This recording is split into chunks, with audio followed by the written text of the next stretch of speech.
Selamat pagi adik-adik, apa kabar kalian hari ini? Baik adik-adik, hari ini Ibu akan memberikan materi tentang aku bangga sebagai laki-laki dan perempuan. Sebelum memulai materi kita, Ibu mengajak kepada adik-adik untuk menyiapkan hati dan batin kita untuk berdoa. Dalam nama Bapa dan Putra dan Roh Kudus, amin. Allah Bapa yang Maha Pencipta, kami bersyukur karena Engkau telah menciptakan kami, perempuan dan laki-laki, seturut citra-Mu, dan Engkau mengaruniakan kepada kami masing-masing dengan keindahan dan kekasan, supaya saling mengagumi dan saling memperkembangkan. Demi Kristus Tuhan kami, amin. Dalam nama Bapa dan Putra dan Roh Kudus, amin. Baik adik-adik, Ibu akan memberikan sebuah cerita tentang aku bangga sebagai laki-laki dan perempuan. Pada suatu hari ketika matahari sedang berterik-teriknya badai, bertiup kencang, sungai-sungai dan lautan bergemuruh, Tuhan menebang sebatang pohon, dan dari batang pohon tersebut Tuhan memahat dan mengukir sosok tubuh manusia laki-laki sesuai gambaran yang berada pada pikiran dan hatinya. Tuhan bekerja keras untuk memahat dan mengukir sosok tubuh laki-laki itu. Allah meniupkan nafasnya ke dalam hidung patung kayu itu, maka terciptalah manusia laki-laki yang pertama, kuat, kokoh, tegap, dan perkasa. Sesudah itu Tuhan melihat bahwa tidak baik hanya menciptakan manusia sejenis, laki-laki saja. Maka Tuhan menciptakan manusia yang lain, yaitu manusia wanita, supaya keduanya bisa saling melengkapi. Ketika kehendak menciptakan manusia wanita, Tuhan tidak menciptakan wanita dari batang pohon, tetapi dari daun-daun dan bunga-bunga pohon yang dipakai saat menciptakan laki-laki. Tuhan merangkai daun-daun dan bunga-bunga itu menjadi sebuah janur yang menyerupai sosok wanita yang sesuai dengan gambaran yang ada dalam pikiran dan hatinya. Lalu Tuhan meniupkan nafas kehidupannya ke dalam hidungnya, maka terciptalah manusia perempuan pertama yang cantik, lemah lembut perilakunya, dan halus bahasanya. Sesudah itu Tuhan mengantar manusia wanita itu kepada laki-laki. Manusia laki-laki menerima wanita itu dengan sangat gembira, teman hidupnya itu. Setelah beberapa hari, manusia laki-laki itu datang kepada Tuhan dan berkata, "Tuhan, makhluk yang Engkau berikan kepadaku membuat hidupku tidak bahagia. Ia mempersoalkan hal yang kecil-kecil, berbicara tanpa henti, cengengnya minta ampun. Saya mau mengembalikan kepadamu Tuhan," berkata. Baiklah, dan Tuhan menerima wanita itu kembali. Setelah beberapa hari berlalu, laki-laki itu datang kepada Tuhan dan berkata, "Tuhan, hidup saya ternyata sangat sepi tanpa wanita itu. Saya selalu teringat kepadanya. Saya teringat akan caranya ia berbicara dan berjalan, caranya dia menari dan memandang saya dengan sudut matanya. Saya terkenal akan cara dan bunyi tertawanya. Dia begitu cantik untuk dipandang dan begitu lembut untuk disentuh." Tuhan berkata, "Baiklah," dan Tuhan memberikan kembali wanita itu kepadanya. Tetapi 3 hari kemudian, pria itu datang lagi dan berkata, "Tuhan, saya tidak tahu harus berkata apa. Sulit untuk menjelaskannya. Tetapi saya berkesimpulan bahwa wanita itu lebih banyak mendatangkan kesusahan diri pada kesenangan. Saya mohon saya tidak bisa hidup dengan dia." Tuhan menjawab, "Kamu juga tidak bisa hidup tanpa dia." Bingung dan putus asa, pria itu berkata, "Benar Tuhan, rasanya saya tidak bisa hidup dengan dia, tetapi saya juga tidak bisa hidup tanpa dia." Baik adik-adik, setelah kita mendengarkan cerita tadi, dapat disimpulkan bahwa Allah menciptakan manusia laki-laki dan perempuan, dan kepadanya masing-masing dilengkapi dengan kebaikan dan keindahan. Semua itu baik adanya. Allah memberkati dan mengasihi keduanya. Mereka begitu berharga di mata Allah. Kita patut bersyukur karena Allah mempunyai maksud khusus dengan menciptakan kita sebagai laki-laki atau perempuan, yakni supaya melengkapi dan mengembangkan satu terhadap yang lain. Laki-laki dan perempuan bersifat komplementer. Baik adik-adik, setelah mendengarkan kesimpulan cerita di atas, di sini saya mengajak adik-adik mendengarkan teks kitab suci berikut. Tuhan Allah berfirman, "Tidak baik kalau manusia itu seorang diri saja. Aku akan menjadikan penolong baginya yang sepadan dengan dia." Lalu Tuhan Allah membentuk dari tanah segala binatang, hutan dan segala burung di udara.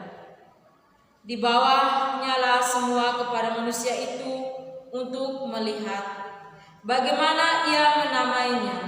Dan seperti nama yang diberikan manusia itu kepada tiap-tiap makhluk yang hidup, demikianlah nanti nama makhluk itu. Manusia itu memberikan nama kepada segala ternak, kepada burung-burung di udara, dan kepada segala binatang hutan. Tetapi baginya sendiri ia tidak menjumpai penolong yang sepadan dengan dia. Lalu Tuhan Allah membuat manusia itu tidur nyenyak. Ketika ia tidur, Tuhan Allah mengambil salah satu tulang rusuk daripadanya, lalu menutup tempat itu dengan daging. Dan dari rusuk yang diambil Tuhan Allah dari manusia itu, dibangunnyalah seorang perempuan, lalu dibawanya kepada manusia itu. Lalu berkatalah manusia itu, "Inilah dia, tulang dari tulangku dan daging dari dagingku. Ia akan dinamai perempuan, sebab ia diambil dari laki-laki. Sebab itu, seorang laki-laki akan meninggalkan ayahnya dan ibunya dan bersatu dengan istrinya, sehingga keduanya menjadi satu daging. Mereka keduanya telanjang, manusia dan istrinya itu, tetapi mereka tidak merasakan." Baik adik-adik, ibu akan memberikan kesimpulan dari teks kitab suci. Dalam kisah penciptaan di Kejadian 2, kita dapat melihat bahwa sama seperti Adam yang diciptakan dari tanah, maka Tuhan membentuk segala binatang dari tanah dan berikan pada Adam untuk menamai dan melihat mana yang sepadan dengannya.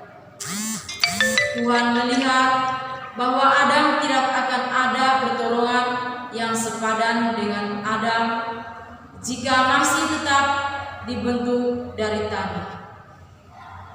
Maka Tuhan Allah berfirman, "Tidak baik kalau manusia itu seorang diri saja. Aku akan menjadikan penolong baginya yang sepadan dengan dia." Tuhan ingin agar manusia pertama itu ada penolong yang sepadan baginya. Maka Tuhan membuat Hawa dari bagian tubuh Adam ketika Tuhan membuat Adam tidur nyenyak. Ketika Tuhan membawa pada Adam, maka Adam menamakan perempuan dan ia sangat setuju bahwa perempuan itu akan menjadi penolong yang sepadan dengannya.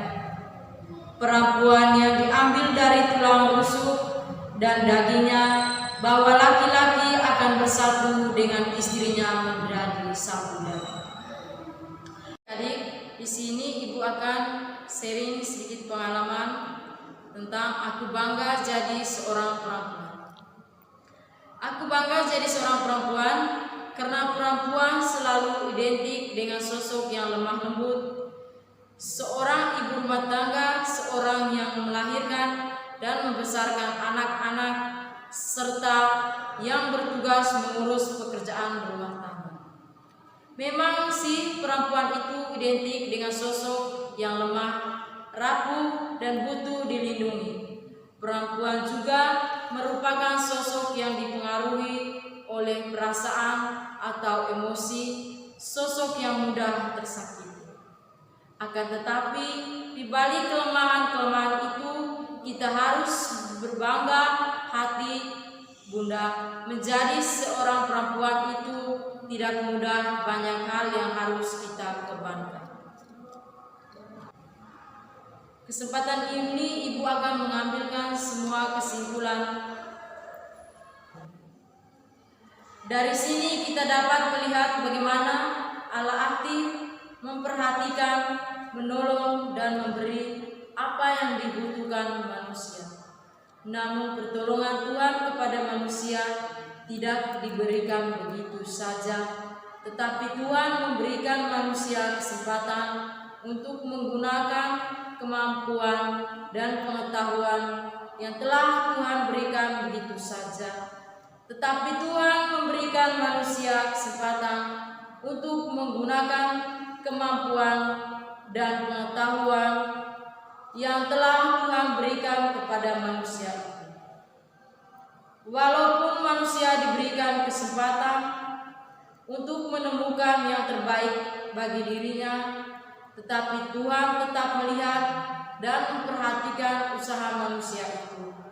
Dan pada akhirnya dapat kita lihat bahwa seperti apapun kemampuan dan pengetahuan manusia dalam mengusahakannya yang terbaik baginya dapat memberikan nama kepada segala makhluk hidup, tetapi usaha manusia itu menemukan yang terbaik bagi hidupnya tanpa campur tangan Tuhan.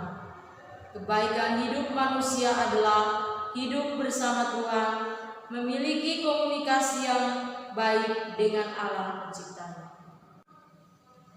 Baik adik-adik, sebelum menutup kegiatan pembelajaran kita hari ini, marilah kita menutup dengan doa. Dalam nama Bapa dan Putra dan Roh Kudus. Amin. Terima kasih Tuhan Yesus atas perlindungan-Mu sepanjang pagi hari tadi hingga hari ini kami dapat menyelesaikan setiap pembelajaran kami dengan baik. Sekarang kami pulang, Tuhan lindungilah kami dalam perjalanan agar kami tiba di tempat kami masing-masing dengan selamat. Demi Kristus Tuhan dan pengantara kami. Amin. Dalam nama Bapa dan Putra dan Roh